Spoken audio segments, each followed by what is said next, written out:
Prime Minister Modi in the poll-bound state of Rajasthan, a rally that begins there. Here are the live visuals. विधानसभा में इस अत्याचार को ये कहकर के उचित ठहराता है कि ये राजस्थान तो मर्दों का प्रदेश है। क्या मर्द इसलिए मर्द कहलाते हैं कि इस प्रकार से पाप करते हैं?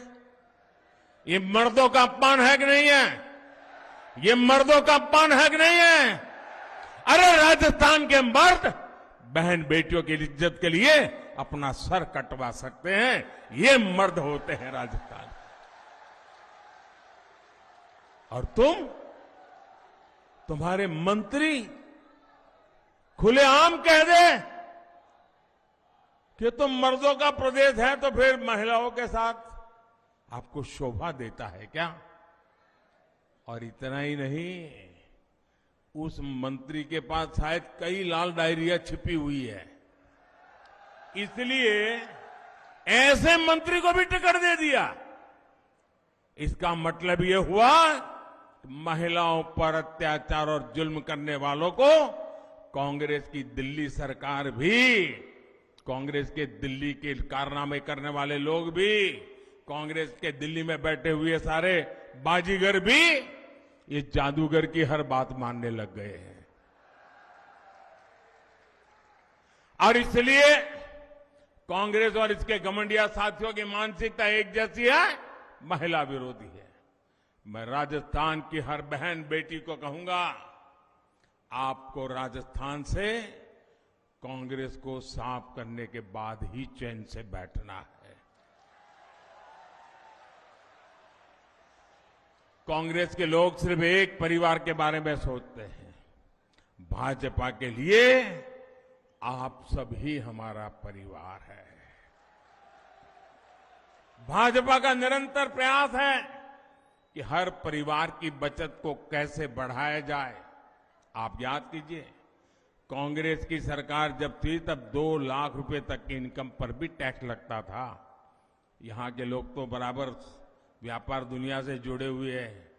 2 लाख रुपए पर टैक्स लगता था कि नहीं लगता था? जरा जवाब दीजिए, याद कीजिए। कांग्रेस के जमाने में 2 लाख रुपया पर टैक्स लगता था कि नहीं लगता था? ये मोदी के आने के बाद 7 लाख रुपये तक एक नया पैसा टैक्स नहीं लगता है। मेरे मध्यम वर्ग के पैसे बचते हैं। 2014 में सरकार बनने के बाद भाजपा ने डायरेक्ट टैक्स में जो कमी की है, उसकी वजह से मध्यम वर्ग के जेब में 2.5 लाख करोड़ रुपए बचे हैं। और ये हमारे कर्मचारी हो, हमारे व्यापारी हो, छोटे दुकानदार हो, इनके लिए बहुत बड़ी राहत का काम है। साथियों, ये केंद्र की भाजपा की सरकार की नीतियां हैं जिसकी वजह से आज आपके मोबाइल का बिल भी कम आ रहा है। कभी आपको मालूम है पहले मोबाइल का कितना बिल देते थे आप? सब भूल गए। अब ये भूल जाओगे तो कैसे चलेगा भाई? जरा पुराना हिसाब किताब निकाल दीजिए। 2014 के पहले आपके पास अगर मोबाइल फोन था तो मोबाइल का बिल कितना आता था वो जरा देख लीजिए। कांग्रेस सरकार के समय में आप जितना मोबाइल डेटा खर्च करते थे, आज अगर डेटा की कीमत वही होती, 2014 में जो दाम देने पड़ते थे, आज अगर वही होता ना, तो हर महीने सिर्फ मोबाइल खर्च में आपको 5,000 रुपये अधिक खर्च करना पड़ता। अभी आपका हर महीने 5,000 रुपया बचा कि नहीं बचा? जरा जोर से बोलो ना, पैसा बचा यार, मारवाड़ी हो। 5,000 रुपया बचा कि नहीं बचा? आज एक घर में 3 या 4 मोबाइल होते हैं तो कितना रुपया बचा? कितना रुपया बचा? ये मोदी का काम करने का तरीका है। अनेक परिवार है अब आप देखिए कि मध्यम वर्ग का परिवार हो, कोई गरीबी से लड़कर के बाहर आया हुआ नया नया मध्यम वर्ग में आया है, लेकिन परिवार में बुजुर्ग मां बाप हो और मान लीजिए एक डायबिटीज जैसी बीमारी आ गई, तो उसको हर महीने जो दवाई लेनी पड़ती है ना, 1000-2000 रुपया का अतिरिक्त खर्चा हो जाता है। होता है कि नहीं होता है? लेकिन हमने स्थान स्थान पर प्रधानमंत्री जन औषधि केंद्र खोले। 80% डिस्काउंट। कितना? जरा बोलिए ना भैया। 80% डिस्काउंट। कितना? 80% डिस्काउंट। ये माताओं बहनों को पूछना डिस्काउंट क्या होता है। दिवाली में साड़ी की दुकान पे जाएं और कोई बड़ा बोर्ड लगा दे कि 10% डिस्काउंट, तो वो साड़ी कहां वहां खरीदने जाती है, क्योंकि डिस्काउंट हमारे देश में बहुत चलता है, लेकिन कोई 10% 20% से ज्यादा डिस्काउंट देता नहीं है।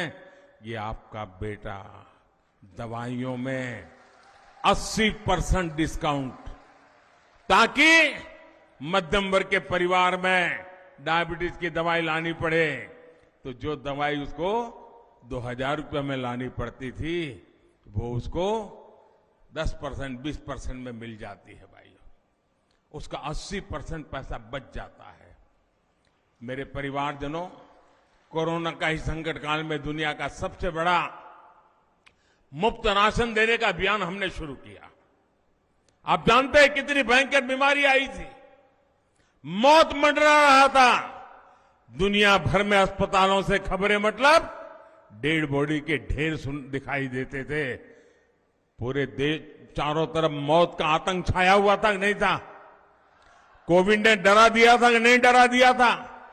कब घर में मौत आकर के दरवाजे पर खटखटाएगी, डर लगता था कि नहीं लगता था? बेटा भी मां की सेवा के लिए उसके कमरे में नहीं जा पाता था, मां भी बेटे की सेवा नहीं कर पाती थी। हर किसी को लगता था कहीं कोरोना हो जाए। और उस समय बाहर भी सारा काम बंद हो गया था, लोग भी अपने अपने घर वापस चले आए थे। तब ये आपका बेटा सोता नहीं था, ये आपका बेटा दिन रात जागता था। और तब मैंने तय किया था, कुछ भी हो जाए, कुछ भी हो जाए, कितनी ही मुसीबत क्यों ना आए, खजाना खाली क्यों ना हो जाए, लेकिन किसी भी घर का चूल्हा बुझने नहीं दूंगा। किसी गरीब मां को आंसू बहाने के लिए मजबूर नहीं होना पड़ेगा। कोई बेटा भूख से नहीं सोएगा। मुझे बताइए, हम तो राजस्थान के लोग हैं, पानी की एक प्याऊ भी कर देना तो भी लोग कहते हैं पुण्य का काम किया। कहते कि नहीं कहते? आज भी लाखा बंजारा को याद करते हैं कि नहीं करते? और किसी को थाली भर दें, संकट के समय भी उसको मुफ्त में खाना मिल जाए, तो आशीर्वाद देता है कि नहीं देता है? आशीर्वाद देता है कि नहीं देता है?